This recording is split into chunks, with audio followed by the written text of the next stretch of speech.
함께 나누실 말씀은 신약성경 사도행전 26장 1절에서 5절까지의 말씀입니다. 신약성경 232페이지에 있습니다. 사도행전 26장 1절에서 5절까지의 말씀입니다. 신약성경 232페이지에 있습니다. 우리 찾으셨으면 신약성경 232페이지 사도행전 26장 1절에서 5절까지의 말씀을 제가 한 절, 여러분이 한 절, 마지막 절은 같이 읽겠습니다. 아그리빠가 바울에게 이르되 우리를 위하여 말하기를 내게 허락하노라 하니, 이에 바울이 손을 들어 변명하되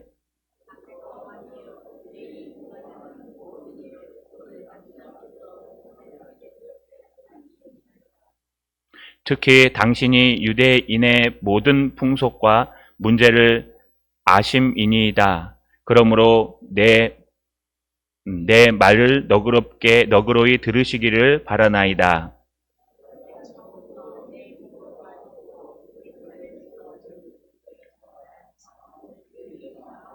같이 읽겠습니다. 일찍부터 나를 알았으니 그들이 증언하려 하면 내가 우리 종교의 가장 엄한 바를 따라 바리새인의 생활을 하였다고 할 것이라. 아멘. 손을 들어 하나님 앞에 인사하겠습니다. 말씀에 눈을 뜨게 하옵소서. 우리 좌우로 인사합시다. 올해는 정직하고 투명하게 살아갑시다.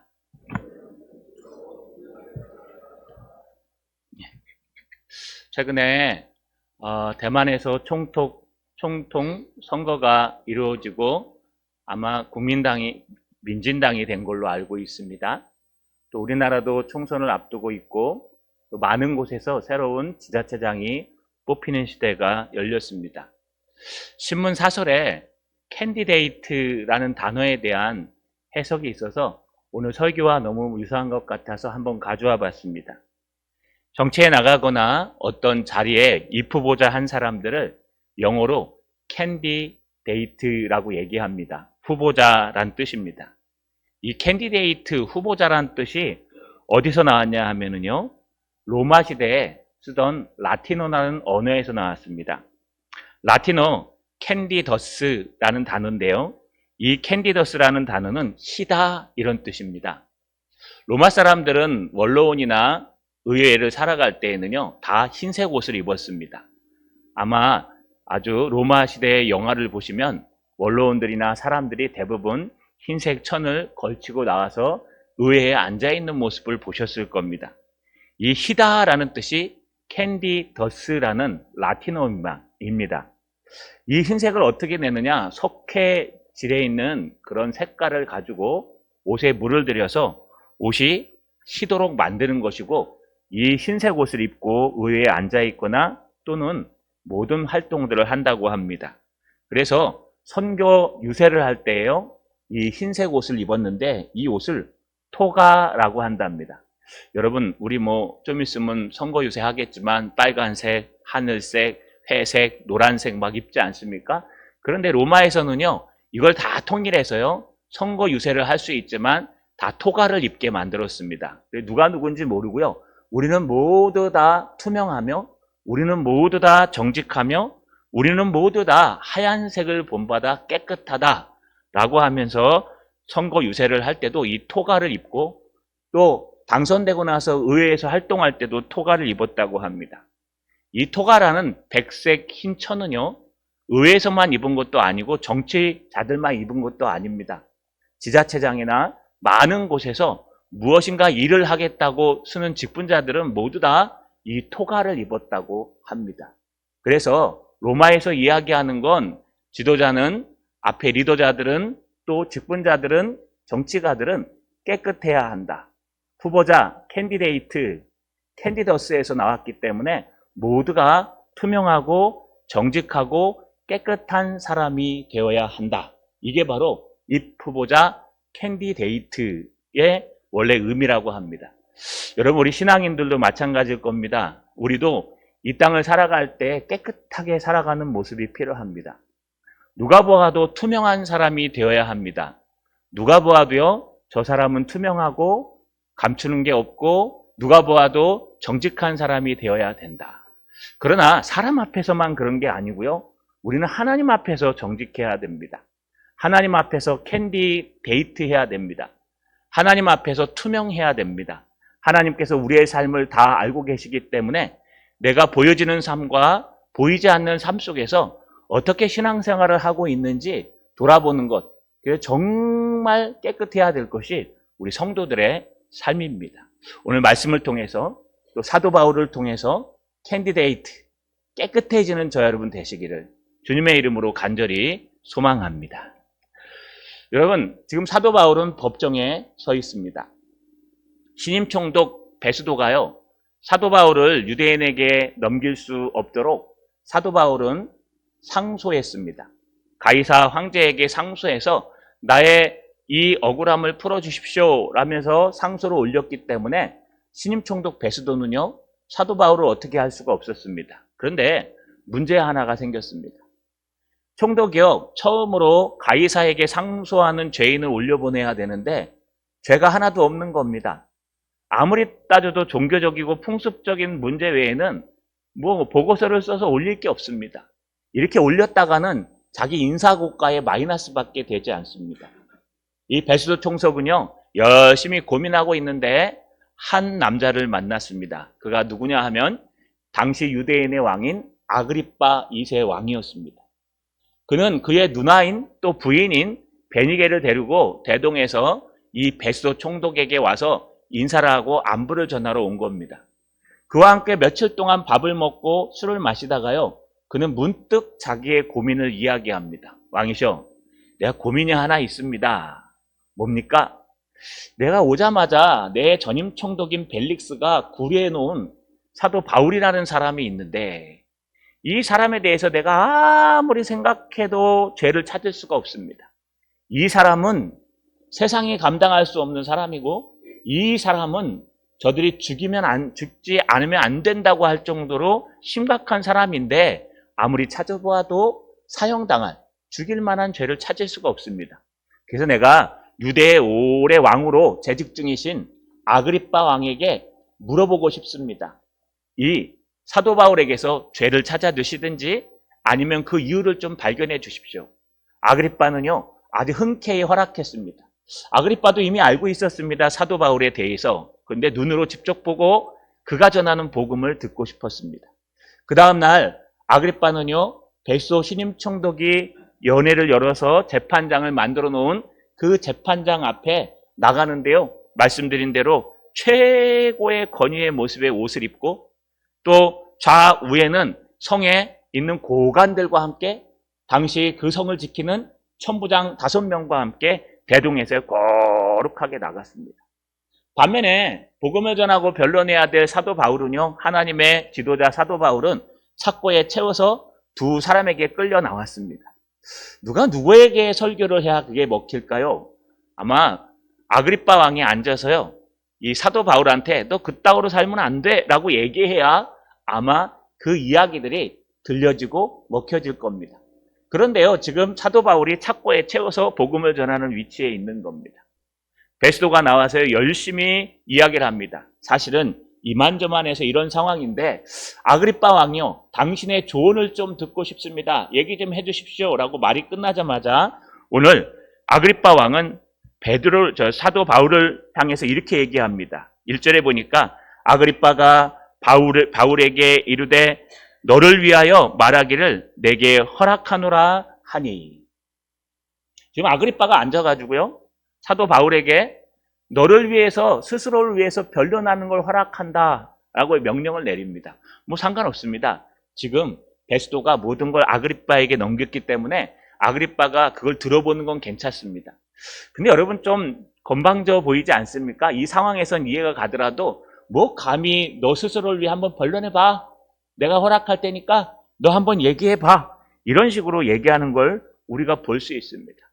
이게 여러분 몇 번째냐 하면요, 사도 바울한테는 이게 5번째입니다. 벌써 여러 권력자들 앞에서 지금 변론했었는데요, 예루살렘 성 안토니오 성으로 올라갈 때 백성들 앞에서 손짓하며 변론했고요, 또 사내들인 공회에 가서 모든 장로들 앞에서 또 한 번 변론했고요.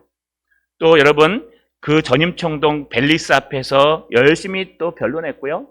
또 베스도 총독 앞에서도 변론했고요.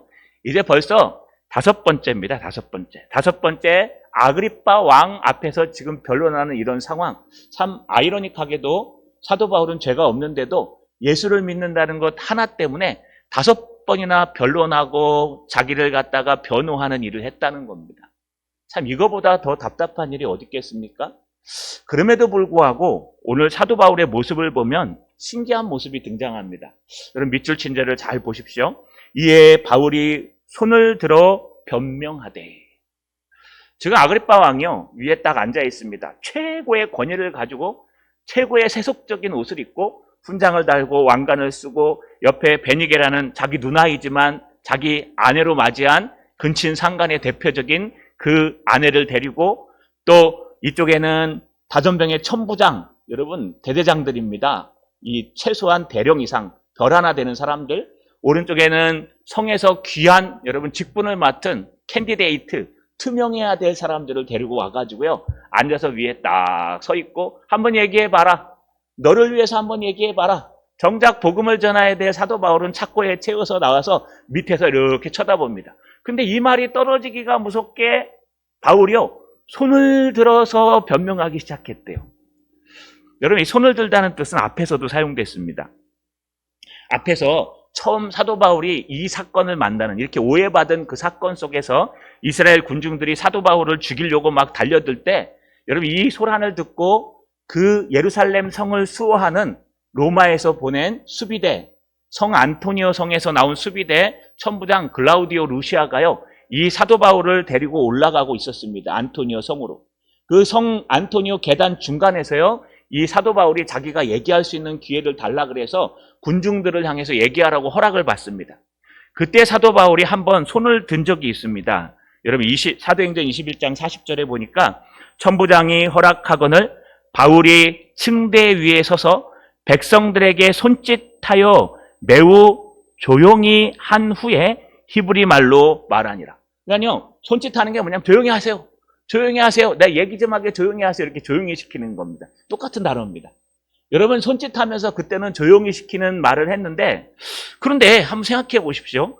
여기는 지금 감히 그럴 수 있습니까? 죄인으로 올라왔는데 앞에서 자기가 살아가는 나라의 현재 대통령이겠죠. 왕, 2년 이상 한 유대의 아그리빠 왕이 있고 그 악명 높은 부인이 앉아 있고 거기 여러분 별 하나짜리들이 5명이나 앉아 있고 이쪽에는 여러분 뭐 시장 뭐 마을 이장 해갖고 다 앉아있고 이런 거룩한 심지어 자기의 생사 역탈권을 가진 베스도 총독까지 앉아있는데 거기서 조용하세요.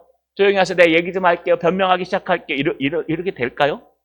여러분 똑같은 단어인데 똑같이 해석하면 될까요? 아닙니다. 여기서 손짓하다, 손을 들었다라는 뜻은 앞에서 얘기하는 것 좀 조용히 하세요. 조용히 하세요. 이런 손짓이 아니고요. 여러분 두 손을 뻗었다라는 뜻입니다. 우리는 오늘날 이야기하거나 연설할 때요. 여러분 이렇게 손을 잘 사용하지 않습니다. 저도 될 수 있으면 안 사용하려고 합니다. 왜냐하니까요. 이 손을 자꾸 사용하다 보니까 단둘이 대화할 때도 손을 사용해요.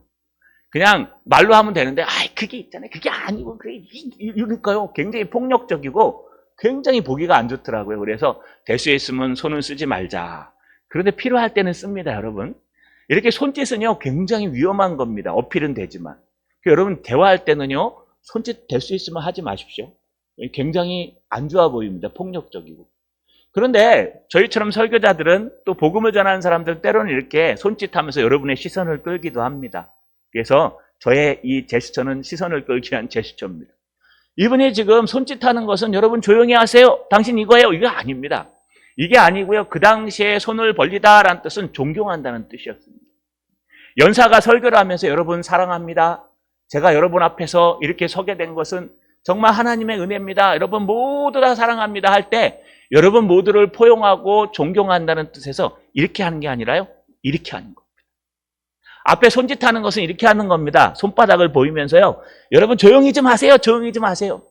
지금 내가 한번 얘기할 테니까 조용히 좀 하세요. 이거는요. 여러분 조용히 시키는 건데 지금 사도 바울이 손을 뻗었다라는 똑같은 단어인데 손을 뻗다라는 건 아래로 뻗는 거예요. 등을 보여주는 거예요.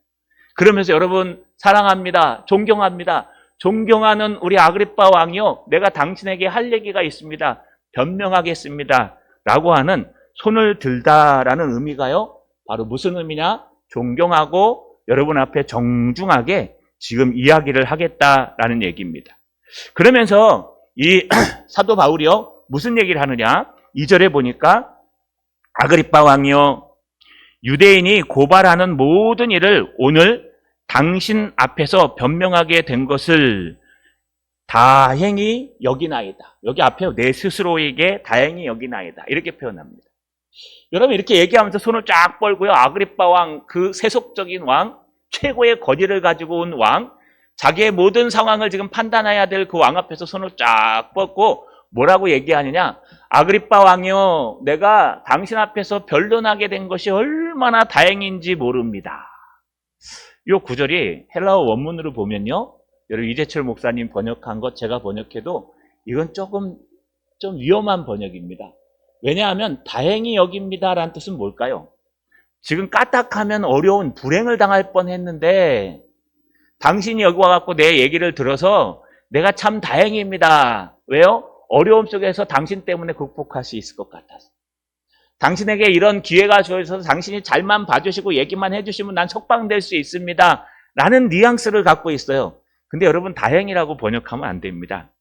이 다행이라는 원문의 뜻은요, 여러분 마카리아 또는 여러분 마카마이오란 단어인데 이게 무슨 뜻이냐 하면 신의 축복을 받다. 그래서 심령이 가난한 자는 복이 있나니 할 때 그 복이 있다가 이 다행이란 뜻입니다. 마카리오이. 여러분 헬라어에 보면은 복이란 단어가 많이 등장하는데 그 중에 많은 복이 그냥 일반적인 복입니다. 그런데 팔복에 등장하는 심령이 가난한 자는 복이 있나니, 오늘 제가 기도하다가 마음이 청결한 자는 복이 있나니 하나님을 볼 것이며, 설교랑 너무 맞은 것 같아요. 이 복이 있나니란 뜻이요, 일반 사람들이 받는 복이 아닙니다. 이 복은요, 여러분 그리스 로마 신화에 가보시면 그 헬라어로 쓰여져 있습니다. 고어입니다. 거기에 신들이 누리는 축복을 마카리오이라 그래요. 인간들이 누리는 축복은 그저 복권 하나 당첨되면 좋다 그러고 좋은 일이 생기면 좋다 그러는 그 정도의 축복인데, 신들이 누리는 축복은요, 그 정도가 아니라 한 번 얻으면 빼앗아갈 수 없는 그런 복을 얘기하는 거예요. 지금 최고의 존경어를 사용하면서 이거는요, 당신이 내 얘기를 들어서 다행입니다 라는 뜻이 아니라 하나님께서 이런 기회를 주셔서 얼마나 감사한지 모르겠습니다 라고 번역해야 돼요. 다시 말하면 아그리빠 왕이요, 지금 유대인들이 나를 고발했는데 이 모든 것에 대해서 당신 앞에 설명할 수 있고 변명할 수 있어서 하나님께서 얼마나 하나님께 감사한지 모릅니다 라고 하면서 두 손을 펼쳐서 아그리빠 왕과 하나님께 감사하고 있는 겁니다. 한번 생각해 보세요, 여러분. 지금 사도 바울이 감사할 때입니까? 사도 바울은 시작부터요, 삐걱거렸습니다. 죄가 하나도 없는데 오해를 받아가지고 지금 여기까지 온 겁니다. 그것도 자기는 죄가 없다는 것을 천부장도 알아서 넘겼는데, 가이사랴에 오자마자 전임 총독 벨릭스도 돈을 받을까? 사람들의 인기를 얻을까 싶어서 풀어주지 않고 2년 동안 가둬놨어요. 심지어 신임 총독인 새로운 2년 만에 왔던 베스도 총독, 그나마 정직한 사람인데 그 사람도 와가지고요, 풀어주기는커녕 유대인들의 눈치를 보고 또다시 가둬놨어요. 그러고 나서 결국은 누구에게 쓰냐 하면요, 총독, 천부장 안 되니까 이번에는 자기가 살아가는 유대의 왕 아그리빠 왕 앞에 쓴 거예요. 그럼 여러분 같으면 화 안 나시겠습니까? 하나님, 내 잘못한 게 없는데 억울하지 않습니까? 하나님, 내가 뭐 실수한 것도 없는데 저 사람들이 오해해서 얘기한 건데 억울하지 않습니까? 나는 단 한마디도 한 적이 없는데 왜 저렇게 나를 오해하는지, 나를 가뒀는지 나 모르겠습니다. 심지어 감옥에 갇혀서 살아요. 2년 동안 살았어요. 죄 없는 사람이. 근데 어느 날 갑자기 또 불러요. 또 불러가지고 가서 봤더니 베스도가 뭐라고, 다시 너 유대인한테 안 할래? 그래서 나 됐습니다. 나 로마로 가는 게 하나님의 사명이니까 나 로마로 보내주세요. 나 로마 시민권 있으니까 가이사에게 상소합니다 라고 얘기하는 순간부터 이제 일이 또 더 꼬이기 시작해요. 가만히 있는데 갑자기 누가 등장합니까? 아그리빠 왕이 등장합니다. 어느 날 불러갖고 가보니까요, 앞에 아그리빠 왕이 앉아있는 거예요. 지금으로 얘기하면 우리 대통령이 앉아있는 거예요. 그동안은 저 나라, 다른 나라, 식민지 나라에 총독들이 앉아 있었는데, 천부장, 전임 총독, 신임 총독, 이 총독들이 앉아 있었는데, 드디어 아그리빠가 복음을 전하러 갔는데, 거기 누가 앉아 있냐면, 왕이 앉아 있네요. 왕이 앉아 있으면서 뭐라 그러냐면, 한번 얘기해봐라. 네가 얘기하는 걸 허용할게. 라고 얘기하니까 갑자기 이 사도 바울이 불평불만 하는 게 아니라 손을 탁 넘기면서 하나님 앞에 영광을 올려드립니다. 하나님 감사합니다. 뭐요? 당신 앞에서 이렇게 하나님의 복음을 전할 수 있게, 변명할 수 있게 해주시니 얼마나 감사합니까? 짜증내야 될 장소에서 사도 바울은 짜증내지 않고 감사하고 있어요. 다행이니이다 이렇게 해석하면 안 된다 그랬어요. 신의 축복입니다 라고 해석하라 그랬습니다. 그러면 손을 펼쳐 안고 하나님의 축복입니다. 정신 나갔죠? 화내야 될 때 화를 내지 않고, 짜증내야 될 때 짜증내지 않고, 성질내야 될 때 성질내지 않고, 정말 억울하고 답답하고 하소연하고 싶은데도 그러지 않고 오히려 하나님 감사합니다. 이런 영광과 기회를 나에게 주신 하나님께 감사합니다. 이 손은요, 아그리빠에게 벌렸다기보다 하나님께 벌린 겁니다. 왜 그럴까요? 여러분, 처음에 사도 바울이요, 다메섹에서 주님을 만나고 장님이 되었습니다. 눈꺼풀이 씌어가지고 주변 사람들에게 끌려서 다메섹 성에 들어갔습니다. 하나님께서요, 다메섹에서 사역하는 하나님의 사역자 아나니아를 부르셨습니다. 아나니아야, 너는 가서 사도 바울에게 이렇게 얘기하라고 할 때 그에게 가서 사명을 얘기해 주셨습니다. 사도행전 9장 15절에 주께서 이르시되 가라, 이 사람은 내 이름을 이방인과 임금들과 이스라엘 자손들에게 전하기 위하여 택한 나의 그릇이라. 아나니아가 가서 그대로 얘기해 줍니다. 당신 사명이 있는데 그 사명이 뭐냐? 바로 예수님의 이름 복음을 이방 사람들과 임금들과 또는 이스라엘 자손들에게 전하는 게 당신의 사명이요. 근데 여러분, 사도 바울이 3차 전도 여행 동안 왕 앞에 가서 복음을 전한 적이 단 한 번도 없었습니다. 이제 곧 로마에 가서 죽어야 되는데, 로마가 마지막 사명지인데 그동안 3군데를 다니면서 몇 년 동안 다녔는데 단 한 번도 오늘 그 아나니아를 통해서 주님이 말씀하신 왕에게 가서 복음을 전한 적은 한 번도 없어요. 그러니까 하나님 말씀이 거짓말이죠. 왜요? 분명히 내 이름을 이방인들에게 많이 전했어요. 그 다음에 두 번째, 임금들과 이스라엘 자손들에게도 전하고 있잖아요. 그런데 왕 앞에 전한 적이 한 번도 없어요. 성경 찾아보시면 어떤 왕 앞에도 간 적이 없습니다. 그냥 그저 베스도나 벨릭스나 또 루시아나 이런 사람들 외에는 없었습니다. 그런데 사도 바울이 자기도 아마 고민됐을 거예요. 왜 그럴까? 하나님이 분명히 왕 앞에서도 전한다 했는데 아직 왕을 만나본 일도 없었습니다. 한 번도, 아그리빠를. 그런데 어느 날 갑자기 이 베스도가요, 갑자기 나오래요. 나와가지고 착고에 채워가지고 끌려나갑니다. 끌려나가가지고 딱 섰는데 앞에 딱 보니까 유대의 왕이 앉아있네요. 그런데 웃긴 건요, 그 왕이 가만히 있다가 그래, 베스도 말을 막 듣더니 그래, 바울아, 네 얘기를 한번 들어보자. 너 스스로 변명할 수 있는 시간을 주니까 한번 해보자. 사도 바울에게는요, 천금과 같은 시간이 생긴 거예요. 사도 바울은 그 장소가 억울하고 답답하고 힘든 장소가 아니라 하나님의 복음을 전할 수 있는, 하나님이 말씀하신 그 뜻이 처음으로 이루어지는, 이 나라 대통령에게 복음을 전할 기회가 있으리라 라고 얘기했던 것과 똑같이 이 나라 왕에게 복음을 전할 수 있는 기회가 있을 것이다. 에이, 하나님 무슨 그런 기회가 생겨요. 난 감옥 속에 맨날 잡혀 있는데 뭘 그런 기회가 나한테 생길까요? 에이, 안 생길 거예요. 아, 생기겠습니까? 계속 오해받아갖고 일로 도망가, 절로 도망가, 잡혀 있어. 또 풀러줄까 했더니 또 잡아서 집어넣어. 아, 나 안 되겠습니다. 나 로마로 가겠습니다. 라고 얘기하고 나니까 그 다음날 갑자기 며칠 있다 불러요. 착고로 차도 나가보니까 거기 왕이 앉아있네요. 근데 왕이 심판하는 게 아니라 복음을 전하래요. 야, 네 얘기 좀 듣자. 아, 네 말 좀 듣자. 여러분, 사도 바울의 눈에는 복음이 보입니다. 사도 바울의 눈에는 말씀이 이루어지는 게 보였습니다. 사도 바울의 눈에는 현장이 보이는 게 아니라 하나님이 계시는 거예요. 사도 바울의 눈에는 여기가 억울한 장소가 아니라 여기가 하나님의 뜻을 펼치는 장소가 되는 거예요.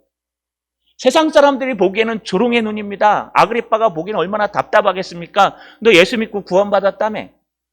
너 예수 믿고 사도라며? 예수 그리스도가 너의 길이요 진리요 생명이라며. 근데 너 왜 지금 여기에 있는데? 예수님이 없는 것 같은데? 너는 어떻게 지금 여기에 오해받아갖고, 그것도 죄도 없는데 오해받아갖고, 여러분 착고에 채워져갖고 그 앞에 서서 있는데, 너는 예수 믿는다며. 예수 믿는 게 왜 이렇게 안 되는데? 예수 믿는 사람들이 왜 이렇게 억울한데? 예수 믿는 사람들이 왜 이렇게 핍박받는데? 예수 믿는 사람은 청통하고 잘 되고, 여러분 하는 일마다 막 다 돼서 어려움도 빡 날아가고, 여러분 모든 오해도 싹 풀려버리고 하나님이 길을 확 열어가지고 나가는 데마다 캔디데이트 막 다 돼가지고 돼야 되는데, 그렇지 않잖아요. 여러분 거꾸로 해요. 예수 믿는 것 때문에 억울합니다. 예수 믿는 것 때문에 잡혀왔습니다. 예수 믿는 것 때문에 무죄한데도 5번이나 별면을 했는데도 사람들이 안 들어줘요. 그래서 사도 바울은 막 울분과 답답함과 모든 것들이 여기에 차서, 나 예수 믿는 거 때려칠래요. 나 예수 믿는 거 때려칠래요. 아, 사람들도 안 알아주고 하나님도 안 알아주고 내 형편은 맨날 이런데 내가 예수 믿어서 뭐 하려고요? 덕이 안 돼요. 예수 믿으면 부자가 돼야 되고, 예수 믿으면 잘 살아야 되고, 예수 믿으면 여러분 훌륭한 사람이 돼야 되는데, 예수 믿었다고 가난하고, 예수 믿었다고 희생해야 되고, 예수 믿었다고 참아야 되고, 나 안 할랍니다. 이게 오늘날 우리 모습이에요. 근데 여러분 복음을 보세요. 그렇게 돼 있습니까? 오늘 사도 바울이 가장 크게 외쳐야 돼요. 우리 억울한 거 없잖아요. 근데 사도 바울은 엄청 억울해요. 그런데 그 억울하고 답답하고 힘든 거기가 보인 게 아니고 그 뒤에 계신 하나님이 보인 거예요. 지금 내 삶의 현장이 보인 게 아니라 그 현장을 주장하고 계시는 하나님이 보여야 되는 거예요. 여러분 이것을 영적인 눈, 영안이라고 얘기를 해요. 우리는요, 육적인 눈과 영적인 눈이 있어요. 육적인 눈은요, 1.5 막 좋잖아요. 저 시력 좋습니다. 1.5, 1.0인가 그래요. 당뇨가 있는데도 시력은 좋아요. 쓸데없이 눈이 너무 좋다고. 그래서 제가 쓸데없이 눈이 너무 좋아서 책을 많이 봐야 된다고. 노안이 왔는데도 1.5예요, 여러분. 흐릿하게 보이는데 다 보여요. 그리고 재밌는 게요, 눈이 좋으니까 참 좋아요. 그런데 눈이 좋으니까 나쁜 게 있어요. 저 뒤에 앉아있으면 표정이 다 보여요. 졸고 있는지, 무슨 생각을 하는지, 지금 누가 잘 듣고 있는지, 우리 부인한테 지금 집에 가서 혼나진 않을까, 인상을 딱 쳐다보면서 다 보여요. 이게 때로는 눈 좋은 게 안 좋아요. 좀 적당히 안 보여야 돼요. 그래가지고 적당히 안 보여갖고 뭔 짓을 하는지도 안 보여야 되고, 뭐 인상을 쓰고 있는지 웃는지도 안 보여야 되고, 여러분 안 보이다 보면요, 뭐 신경을 안 써요, 표정에. 그래, 이게 노안이 왔는데도 1.5가 되니까 잘 보여요. 이게 여러분 우리의 현실을 바라보는 눈이에요. 현실을 바라보는 눈이 좋으면 좋을수록 우리 마음은 상처가 돼요.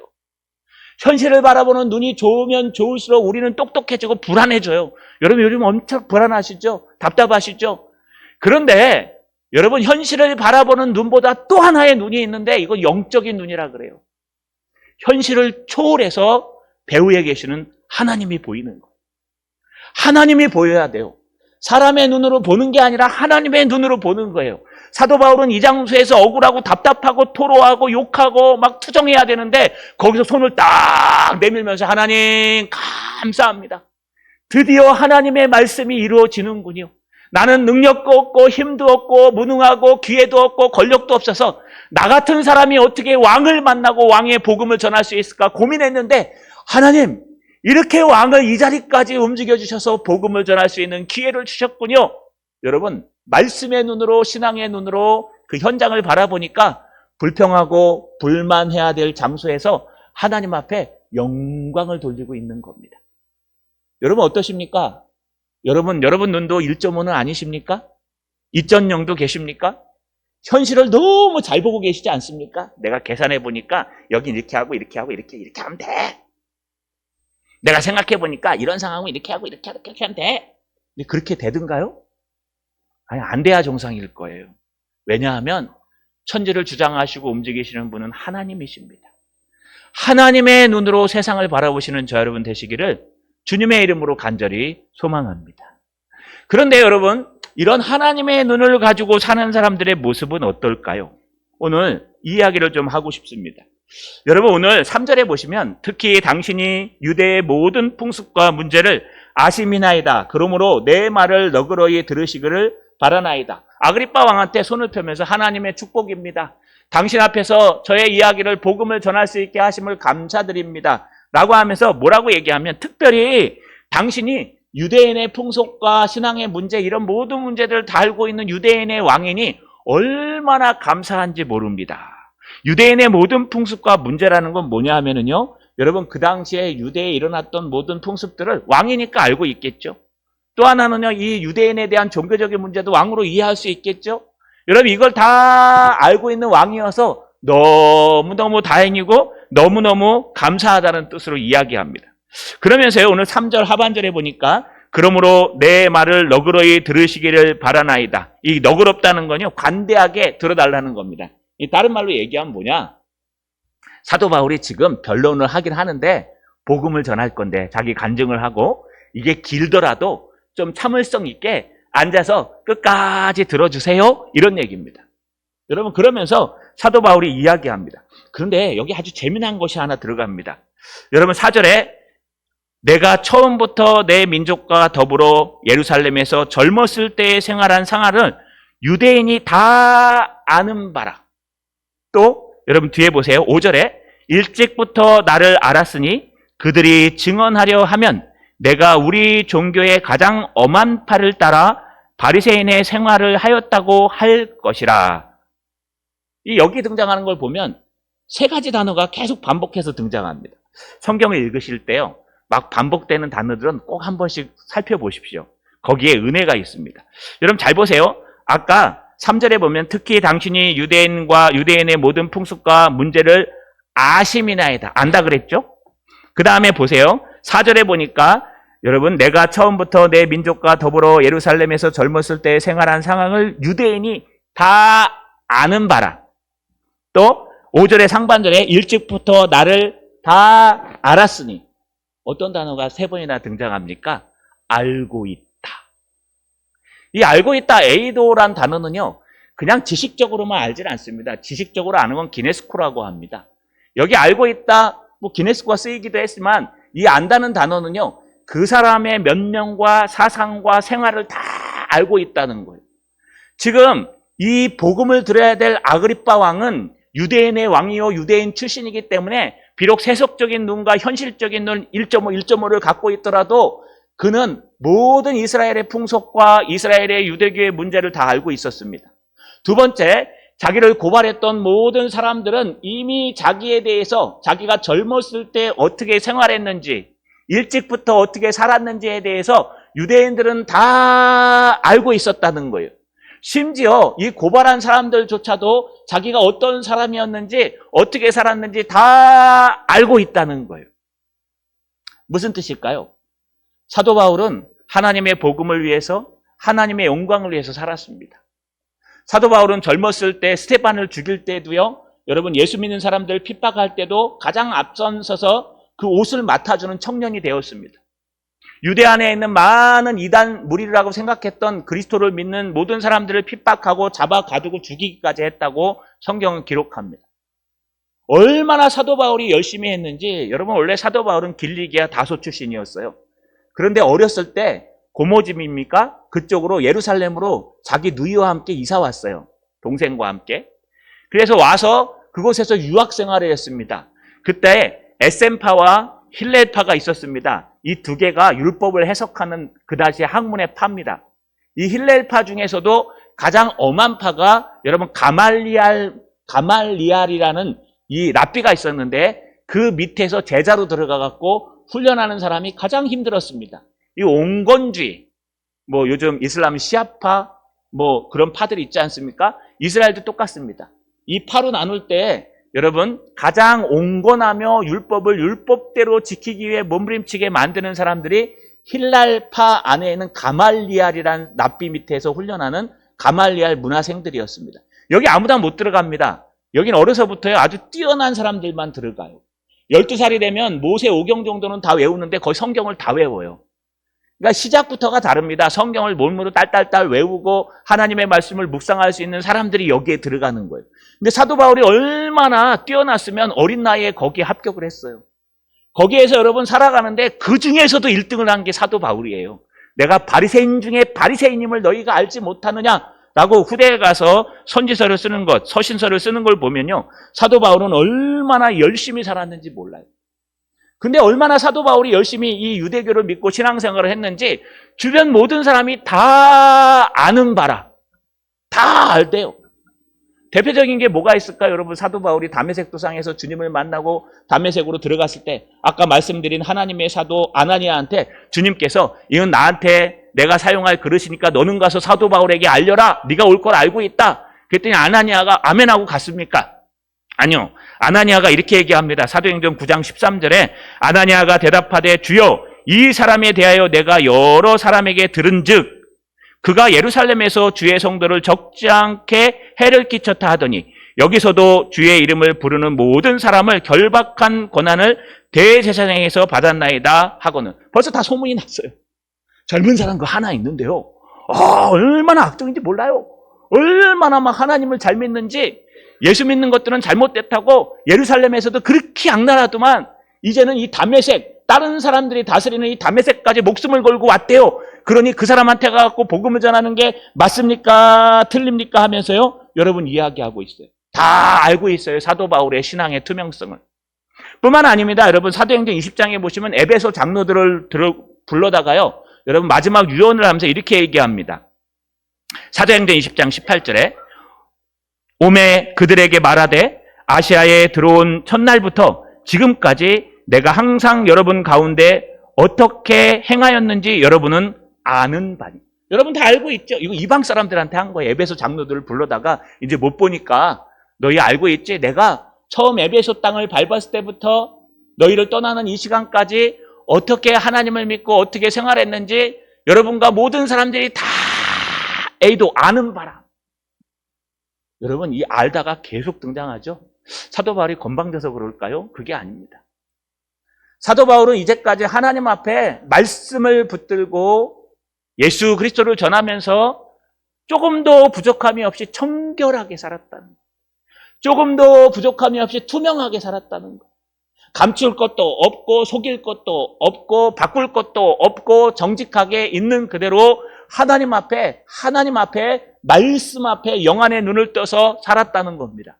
그러니 나의 이 모든 삶을 유대의 모든 사람들이 내가 어렸을 때부터 젊었을 때 삶 다 알고 있고 당신도 이미 다 알고 있고 에베소 장로들도 다 알고 있고 다메섹에 있는 아나니아조차도 다 알고 있고 모두가 다 사도 바울 하면은 야 바울은 진짜 털어서 먼지 하나 안 나올 사람이야.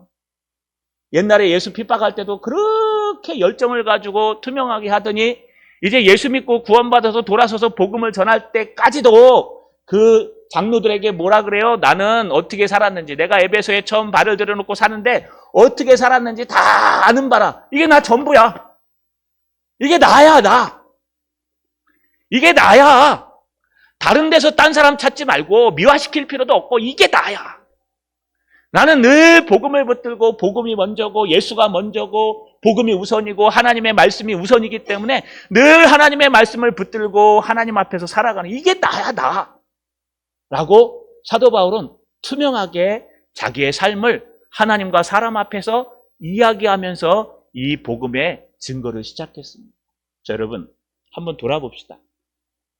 우리는 속 다르고 겉 다른 사람은 아닙니까? 겉에는 뻔지르르 하고 뭔가 있는 것 같은데 막상 그 속을 파보면요 아무것도 없고 시커먼 해칠한 무덤처럼 썩은 이야기들과 썩은 사상들과 썩은 생각들만 가지고 있지는 않습니까? 이걸 예수님이 화 있다고 하셨어요. 우아히 화 있을진저 외식하는 서기관들과 바리새인들이요. 겉모습은 그럴듯한데 겉에 회색 칠을 해서 냄새 안 나고 그럴듯한데 안을 열어보면 죽은 뼈들로 가득 차 있으니 너 화 있을진저 마지막 날에 너 못 견딜 거야 라고 한탄하셨던 예수님의 한탄처럼 우리는 그런 모습은 아닌지 돌아봤으면 좋겠습니다. 자, 여러분 말씀을 마치겠습니다. 제가 처음에 캔디데이트라는 단어를 썼습니다. 이거는 정치에 나가는 또는 어떤 직분에 나가는 이 후보자들을 캔디데이트라고 합니다. 라틴어에서 나온 단어입니다. 캔디더스, 희다 이런 뜻입니다. 로마 사람들은 자기의 정결함과 투명함과 정직함과 발음을 표현하기 위해서 거기에 흰 천을 만들기 위해 여러분 석회석을 입혀서 아마 지금으로 얘기하면 표백제 같습니다. 석회석을 같이 물에다 빻고 삶아가지고 천을 희게 하얗게 만듭니다. 그리고 여러분 이 후보자로 정치 활동을 하거나 아니면 여러분 나가서 여러분 선거 활동을 할 때 그 캔디더스라는 옷을, 토가라는 그 희색에 빠진 옷을 입고 나는 투명하게 살 것입니다. 나는 바른 길을 따라서 투명하게 살 것입니다. 라고 하얀 옷을 입었다고 합니다. 오늘날 우리 그리스도인들이 이런 모습이 있어야 됩니다. 우리는 세상 눈으로 깨끗한 게 아닙니다. 세상에서 사람들에게 깨끗함을 받을 필요 없습니다. 사람들에게 인정받으실 필요 없습니다. 그건 두 번째입니다. 야, 누구누구는 정말 법 없이도 살 것 같아. 야, 너는 좀 달라. 왜? 어느 집사 보니까 고리타분해서 노래방도 안 가고 술도 안 먹는데 너는 술도 먹고 뭐 노래방도 가고 다 하잖아. 야, 너는 다르다. 너는 네가 진짜 예수 잘 믿는 거다. 거짓말입니다. 세상 사람들은 뭐 저렇게 하고 이렇게 하는데 야, 너는 뭐 용가리 통빼냐? 네가 하나님 앞에 그렇게 바르게 살아고 고집스럽게 살아가냐? 그게 맞는 거예요. 여러분, 우리의 캔디데이트, 정결함은 하나님 앞에서 정결함이에요. 하나님 앞에서 어떻게 정결합니까? 하나님의 말씀을 붙들고 살아가는 거예요. 우리의 눈이 아니라 하나님의 눈으로 살아가는 거예요. 현장을 현실 있게 보는 게 아니라 현장을 하나님의 선글라스를 끼고 보는 거예요. 하나님의 색안경을 끼고 보는 거예요. 우리는 팬덤 정치해야 됩니다. 우리 팬덤. 하나님에 대한 팬덤. 우리는 하나님밖에 없어요. 그래서 현실을 다 이거 안 돼. 그래도 우리는 돼야 돼요. 현실에서 이건 다 돼. 그래도 우리는 안 돼야 돼요. 왜냐하면 현장에 계시는 하나님, 거기 계시는 하나님, 지금도 우리와 함께 역사하시는 하나님, 그 하나님이 보여야 우리가 이 땅을 투명하고 거룩하게 살아갈 수 있습니다. 자, 여러분, 다시 캔디데이트로 돌아갑시다. 하나님의 말씀으로 돌아갑시다. 하나님의 신앙으로 돌아갑시다. 신령과 진정으로 예배하고 신령과 진정으로 말씀을 읽고 하나님의 음성을 듣고 하나님의 눈으로 세상을 바라볼 수 있는 투명한 신앙인들 되시기를 주님의 이름으로 축원합니다. 전능하신 아버지 하나님, 고맙고 감사합니다. 우리는 투명한지 청결한지 정말 신앙적인지 다시 한번 돌아보게 하옵소서. 사람의 눈에 청결한 것이 아니라 하나님 눈에 청결하게 하옵소서. 사람의 눈에 인기를 얻게 하지 마시고 하나님께 인기를 얻을 수 있는 자가 되게 하여 주옵소서. 그래서 이 마지막 때 하나님 앞에 쓰임받는 목사요 성도 될 수 있도록 도와 주시옵소서. 예수님의 이름으로 기도하옵나이다. 아멘.